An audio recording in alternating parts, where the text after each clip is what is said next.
अब देखो, किसी की चीज कभी जल्दी मांगनी नहीं चाहिए, क्योंकि यदि आपने मांगा है और वह चीज यदि खो जाए ना, तो मांगने वाले के ऊपर ही कलंक लगता है। क्योंकि आदमी को यह लगता है इसने ये चीज चाहिए थी, इसको हमने नहीं दिया और इसने चोरी करवा ली, ऐसे कलंक लग जाता है। अब इधर सत्राजित ने सारे द्वारका में भगवान कृष्ण को बदनाम कर दिया कि देखो, कृष्ण ने हमारे भाई को मरवा करके और मणि चुरा लिया।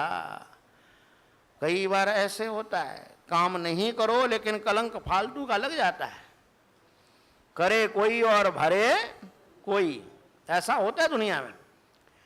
अब ये बात चलते चलते भगवान कृष्ण के पास गई। भगवान कृष्ण ने कहा, भाई अब सफाई देने से तो काम नहीं होगा, ये मणि कहाँ गई ये पता लगाना पड़ेगा, और जब तक लोग ये ना माने कि ये मणि सामने है और सत्राजित को दे दिया जाए, तब तक दुनिया मानने वाली नहीं है। क्योंकि बात से बात को ढका नहीं जा सकता। दुनिया में एक बार अबजस फैल गया है तो ये फैलता जाएगा। भगवान कृष्ण ने अपने सहचरों को साथ में लिया और ढूंढते ढूंढते गए जंगल के अंदर, तो एक जगह उन्होंने घोड़े को मरा हुआ पाया। अब वहां से थोड़ा सा आगे चिन्ह देख करके निकले तो एक शेर को देखा, लेकिन शेर के पास भी वो मणि नहीं थी। अब वहां से भगवान ने देखा कि शेर को मार करके और कोई पैर आगे लंबा लंबा बहुत आगे बढ़ गया है। तब भगवान ने अपने सेवकों को कहा कि देखो भाई, मैं अंदर जा रहा हूं और 7 दिन तक यदि मैं बाहर आ जाऊं तो आ जाऊं, नहीं तो तुम लोग द्वारका चले जाना। और सेवकों को वहां रोक करके और भगवान वहां पर अंदर चले गए। और अंदर जाकर के जैसे उन्होंने देखा तो एक लड़की वहां मणि से खेल रही थी। भगवान ने उसको, लड़की को कहा कि भाई ये मणि दे दे मुझे और कुछ नहीं चाहिए, ये मणि जो है दे दे और मैं यहाँ। तो जैसे ही भगवान मणि की तरफ बढ़े तो लड़की जोर से चिल्लाई कि अरे मनुष्य कहां से आ गया। अब इधर सो रहे थे जाम्बवान जी आधे निद्रा में थे, आधे जगे हुए थे। जैसे वह लड़की चिल्लाई तो जाम्बवान जी अपने बाल हटाए और खड़े होकर के भिड़ गए सीधे। और अब द्वंद्व युद्ध इतना भयंकर चला, दोनों के बीच में गुस्सा गुस्से। अब तो हमारा लगातार चलते 7 दिन व्यतीत हो गए, लेकिन न जाम्बवान जी हारे और न भगवान कृष्ण हारे। जब भगवान कृष्ण ने एक गुस्सा जाम्बवान को जबरदस्त दिया तो जाम्बवान जी थोड़ा सा बेहोश होकर के और गिर पड़े। उन्होंने कहा, भाई इतना भयंकर मुक्का मारने वाला और कोई नहीं हो सकता।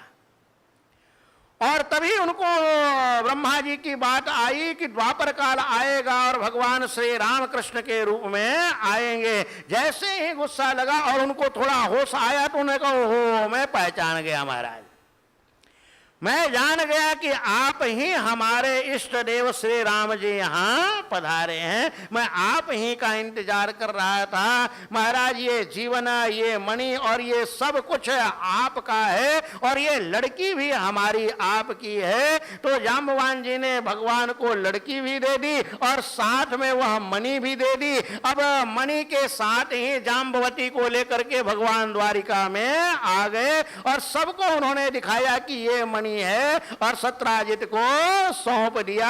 और जाम्बवती के साथ भगवान ने बड़ा सुंदर व्याह किया। वो कृष्ण कन्हैया लाल। सत्राजित बड़ा शर्म महसूस किया कि देखो, मैंने भगवान के ऊपर व्यर्थ आरोप लगाया, अब ये कलंक कैसे मिटे। बड़ा मन में विचार किया, बहुत विचार किया। उसने सोचा मणि देने से तो काम केवल नहीं होगा, मणि के साथ अपनी बेटी भी समर्पित भगवान को कर देना। तब सत्राजित ने भगवान को वह अपनी सत्यभामा जो थी ना, सत्यभामा, उसके साथ ही दहेज में वो मणि भी दे दी। भगवान ने कहा, ना भाई ना, ये मणि नहीं चाहिए, ये मणि का बड़ा झगड़ा है, ये तो तुम अपने पास ही रखो बस। हाँ, इससे जो मालताल आता है ना, वो राजकोष में दे दो उग्रसेन जी को, क्योंकि 8 भार सोना जो है रोज ये देती है और वो सब आप जो है इसमें राजकोष में दे दो तो सबका कल्याण होगा। और इधर भगवान ने सत्यभामा के साथ विवाह संपन्न कर लिया। सत्यभामा को चाहने वाले बहुत से थे, लेकिन फिर भी और लोगों के विरोध के कारण होने पर भी सत्यजित ने भगवान को अपनी कन्या समर्पित की। और इधर महाराज उस मणि पर और कई लोगों की नजर थी।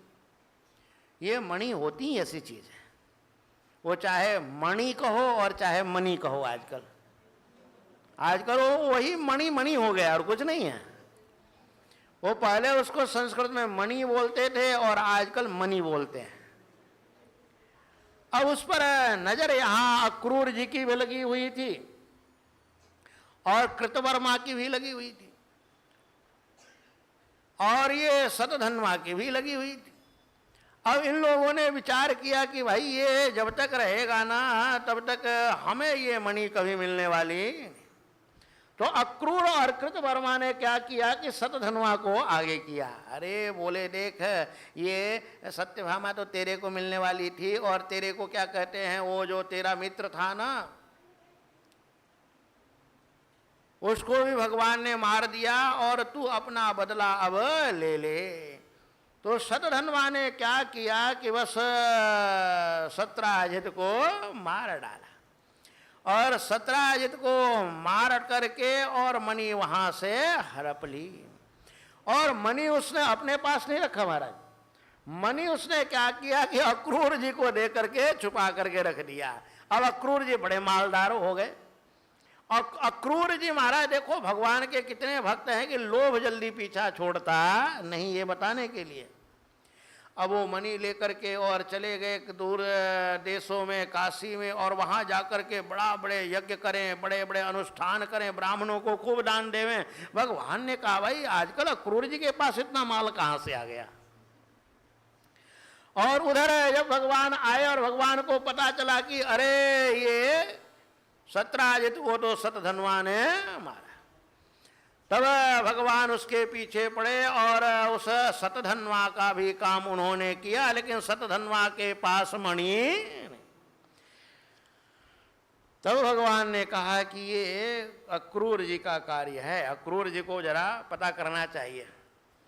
अक्रूर कृतवर्मा च श्रुत्वा शतधनुर्वधम व्यसोतु भय वित्रस्तो द्वारिकाया प्रयोजकौ। और उसी समय द्वारका छोड़ करके दोनों भाग गए। इन दोनों ने जब शतधन्वा का वध सुना तो बिल्कुल द्वारका छोड़ करके गायब हो गए। इधर भगवान कृष्ण उनको ढूंढते ढूंढते अक्रूर जी को ढूंढ निकाला और कहा चाचा जी आप अपने लिए प्रयोग नहीं करते, हमें पता है इस समय आप बड़ा भारी दान धर्म सब कुछ कर रहे हैं और हमें अंदाजा है कि मणि आपके पास होनी चाहिए। देखिए ये मणि हमने नहीं ली, लेकिन ये मणि जो है ये जाम्बवती के पिता का है, क्योंकि सत्यजित नहीं रहा और सत्यजित के नहीं रहने से जो संपत्ति नाना की होती है वह दोतों के पास चली जाती है।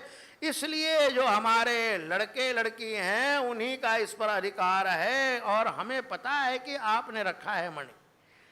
लेकिन फिर मेरे ऊपर कलंक लग जाएगा, क्योंकि मणि गायब हो गई है तो लोग यही हम दोबारा संदेह करेंगे कि भगवान ने दोबारा गायब करा दी है। इसलिए चाचा जी एक बार सभा में आइए और आ करके केवल मणि हमें दिखा दी। तब अक्रूर जी माने और मान करके और आदाय वाससा छन्नम ददौ सूर्य समप्रभम। तब उन्होंने अपने वस्त्र के अंदर बड़े ढंग से उस मणि को छुपा करके रखा था। सारा वस्त्र खोल करके एक कोई रखने का ढंग होगा और उसके अंदर से वह मणि निकाल करके और भरी सभा में उन्होंने दिखाया। स्यमंतकम दर्शयित्वा ज्ञातिभ्यो रज आत्मना विमृज्य मणिना भूयस्तस्मै प्रत्यर्पयत् प्रभु। और उन्होंने दिखा करके और वह मणि भगवान कृष्ण को समर्पित कर दी। बोले महाराज इस मणि ने बड़ा आतंक मचाया हुआ है, ये जब तक मनुष्यों के पास रहेगा तब तक ये कष्ट देती रहेगी, इसलिए इसके मालिक और अधिकारी तो आप ही हैं। इधर भगवान कृष्ण के अन्यान्य विवाहों की चर्चा सुखदेव जी करते हैं एकदा पांडवान् द्रष्टुम प्रतीतान् पुरुषोत्तम इंद्रप्रस्थम गतः श्रीमान युयुधानादिभिवृतः। एक बार पांडवों को देखने के लिए भगवान इंद्रप्रस्थ गए और वहां पांडवों से मिले, सब इतने प्रेम से मिले, भाव से मिले, कुंती जी मिली, युधिष्ठिर जी मिले, सब लोग भली भांति मिले। और मिलने के बाद अर्जुन से तो मैत्री हो ही गई थी। तो एक दिन अर्जुन और कृष्ण यमुना किनारे घूमते घूमते गए और घूमते घूमते काफी दूर निकल गए। तो भगवान कृष्ण ने कहा कि भाई दूर एक कन्या कोई तपस्या कर रही है, उसे जाके पता तो करो कि ये अकेले नदी के किनारे बैठ करके कोई इसका रक्षक नहीं है, ये किसके लिए तपस्या कर रही है। तो जाकर के अर्जुन गए और उन्होंने पूछा कि देवी आप कौन है। अहम देवस्य सवितो दुहिता पतिमिक्षति विष्णु वरेण्यम वरदम तपः परममाश्रिता। तब उस बालिका ने कहा कि मैं भगवान सूर्य की कन्या हूं और मैं पति के लिए तपस्या कर रही हूं और भगवान विष्णु ही एकमात्र मेरे वरणीय हैं, उन्हीं को मैं अपना पति स्वीकार करता हूं। और आजकल वह भगवान कृष्ण के रूप में यहां आए हुए हैं। तब जाकर के और सारी चीजें बताई कि मेरे पिता ने सब व्यवस्था यहाँ कर दिया है और यमुना जल के अंदर ही एक बड़ा सुंदर महल का निर्माण कर दिया है, मैं उसी महल में रहती हूँ। अब देखो कैसे महल का निर्माण होगा, पानी के अंदर पूरा महल है लेकिन उसमें पानी नहीं जाता होगा। यानी ये थोड़ा सा आप लोग ध्यान दो तो हमारे यहाँ ऐसे ऐसे इंतजाम थे, ऐसे ऐसे उपाय थे कि पानी के अंदर भी महल का निर्माण हो जाता था। कितनी बड़ी टेक्निक होगी, अभी तक तो इन लोगों को मिला ही नहीं। अब जाकर के थोड़ा थोड़ा इन्होंने पुल बनाना चालू किया है, कुछ करना चालू किया है। और ये जो है मैं भगवान कृष्ण के लिए ही तपस्या कर रही हूं। तब जाकर के अर्जुन ने बताया और भगवान कृष्ण आकर के उस कालिंदी को अपने रथ पर बैठा करके और ले गए और इंद्रप्रस्थ के अंदर ही बड़े सुंदर ढंग से उनका व्याह संपन्न हुआ।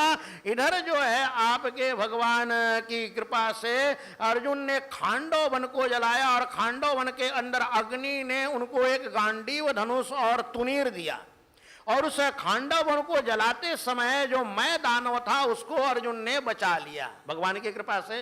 तो उस मैं दानव ने अर्जुन को और पूरे पांडवों को एक ऐसा महल बना के दिया कि उस महल के कारण ही सारा महाभारत हुआ। ये सब जो है ना कारीगरी भगवान कृष्ण की थी। वो बोले मैं दानव को उन्होंने समझाया कि ऐसा महल बना जिसके अंदर जल की जगह स्थल दिखाई पड़े और स्थल की जगह जल दिखाई पड़े। और उसी के अंदर बेचारा वह दुर्योधन अपमानित हो गया और वहीं पर अपमान के अंदर उसको आग जली और उसने कहा कि भाई इसका बदला तो मैं लेकर के रहूंगा। वहां आगे बतलाया है कि ये सब भगवान के इशारे पर हुआ था, क्योंकि भगवान चाहते थे कि दुर्योधन के मन में ऐसी आग लगे और युद्ध ठने और धरती का भार उतरे। अब यहां पर मित्र वृंदा के साथ भगवान का बड़ा सुंदर व्याह संपन्न होता है। संक्षेप रूप से आप ये जान लीजिए कि जो नग्नजीत नाम के राजा थे उनकी कन्या थी, उसका नाम था नाग्नजीती। नग्नजीत की कन्या होने के कारण नाग्नजीती, और इनको मित्र वृंदा भी बोलते हैं। अब यहां पर बड़ा भारी जो है एक आयोजन किया गया था। इसके पास राजा के पास 7 बैल थे और इतने भयंकर थे कि उनके सिंग इतने तीखे थे कि बड़े बड़े राजा और वीर आकर के हार मान करके चले गए। शर्त ये थी स्वयंवर में कि जो इन 7 को एक रस्सी से नाथ करके और अपने बस में कर लेगा उसको मैं अपनी कन्या दूंगी। तो जब सारी दुनिया हार गई तब भगवान पहुंचे और भगवान ने उस राजा के सामने ही देखते देखते एक ही क्षण में और 7 रूप धारण करके और 7 बैलों को उन्होंने पकड़ लिया और पकड़ करके उसी एक क्षण में 7 को नाथ करके और जैसे बच्चे काठ का घोड़ा घुमाते हैं ना, ऐसे घुमाने लगे और जय जयकारा हुआ। और ये नाग्न जीती जो मित्र वृंदा के नाम से है, उनके साथ भगवान का ब्याह संपन्न हो गया। बोले कृष्ण कन्हैया लाल की। ऐसे ही भगवान का भद्रा और लक्ष्मणा के साथ भी सुंदर ब्याह संपन्न होता है। और इधर एक 16,000 कन्याओं को 16,100, 8 तो अलग हो चुकी। 16,100 कन्याओं को भौमासुर ने अपने कैद में रखा हुआ था। उसका नाम नरकासुर भी था, उसके कई नाम हैं। तो भौमासुर इसलिए उसको बोलते हैं कि ये पृथ्वी का बेटा था और पृथ्वी के बेटा होने के कारण ये बड़ा संरक्षित था। इसने 16,108 कन्याएं जो पूरी हो गई थी तो उनके साथ ब्याह करने का इसका प्रोग्राम था कि इनके साथ एक ही बार में मैं ब्याह संपन्न करूंगा। अब इसने इतना बड़ा भारी नगर बनाया था, उसकी यहां किलेबंदी बताई है कि उस किले के अंदर जल्दी कोई प्रवेश नहीं कर सकता था महाराज। इतने भयंकर खाई थी, फिर बिजली की वहां पर सुरक्षा थी, फिर असुरों का वहां पर था, पहाड़ की सुरक्षा थी, उसको कोई भी भेदने में राजा समर्थ नहीं था। और जब भगवान ने देखा ये सारा, तब भगवान ने भौमासुर का जो वरुण का छत्र इसने छीन लिया था, माता अदिति की कुंडल छीन लिया था, मेरू पर्वत के जो मणिमान पर्वत था उसका छीन लिया था। तब इंद्र गया और इंद्र जाकर के भगवान से निवेदन किया कि महाराज ये सब हमारी भी सामग्री छीन लिया और इतने लड़कियों का जीवन ये बर्बाद कर रहा है। तब भगवान अकेले नहीं आए, सत्यभामा जी के साथ गरुड़ पर सवार होकर के भगवान आए और आकर के भगवान वहां पर सारे नगर की व्यवस्था को वह ध्वस्त करते हैं। उसकी जितनी भी सुरक्षा व्यवस्था है उसको ध्वस्त करके और मुर नाम का उसका जो दैत्य था उसको मारते हैं भगवान। और इधर भौमासुर को मार करके भगवान 16,100 कन्याओं को मुक्त करते हैं। पृथ्वी आकर के भगवान का स्वागत करती है, कहती है महाराज आपने अच्छा किया, बेटा भी यदि असुर हो जाए तो वह जीने का अधिकार खो देता है। और इस तरीके से पृथ्वी ने बड़ा सुंदर यहाँ पर स्तुति की है। ये तो मैं इसलिए आपको नहीं सुना रहा हूँ कि अब कथा जरा मेरे को पूरी करनी है, क्योंकि एक एक स्तोत्र हम बोलेंगे तो घड़ी खटखट आगे बढ़ती है। और ये जो है उसके बाद भगवान ने एक ही मुहूर्त में और 16,000 महल बनाए, 16,100 रूप भगवान ने धारण किया। क्योंकि ये बात लोग प्राय नहीं कहते हैं, ये सोचते हैं कि भगवान एक ही थे और 16,100 से शादी कर ली। हाँ, दो रख करके देखो तब पता चलेगा। अरे भगवान तो अनंत रूप धारण कर सकते हैं, अनंत शादियां कर सकते हैं, क्योंकि अनंत रूपों में भगवान यहां विचरण कर रहे हैं। ये जितने शरीर है ना उन रूपों को धारण कर सकते हैं भगवान। तो भगवान ने एक ही मुहूर्त में 16,100 रूप धारण करके और एक ही समय सारी कन्याओं से ब्याह किया। यहाँ वर्णन ये आ रहा है कि कन्याओं ने कहा महाराज आपने हमें निकाल तो दिया नरकासुर के इस जेल से, लेकिन हमें स्वीकार कौन करेगा? क्योंकि लोग तो यही कहेंगे कि राजा के उसमें कैद में रही हैं तो ये लड़कियां पत्नी बनने के योग्य और आदर के योग्य नहीं है। तब भगवान ने एक क्रांतिकारी कदम उठाया और उन्होंने कहा कोई तुम्हारा सम्मान नहीं करता है तो हम तुम्हारा सम्मान करें। तो ये भगवान का अपना एक क्रांतिकारी कदम है कि जिस स्त्री को कोई सम्मान देने के लिए तैयार नहीं है उसको सम्मान देने के लिए भगवान आगे आए। तो हर कदम पे यदि मनुष्य की दृष्टि से देखो, भगवान की दृष्टि से देखो, तो दोनों ये कदम आदरणीय माने जाते हैं। और इस तरीके से भगवान की ये 16,108 हो गई ना पूरी। बोलो कृष्ण कन्हैया लाल।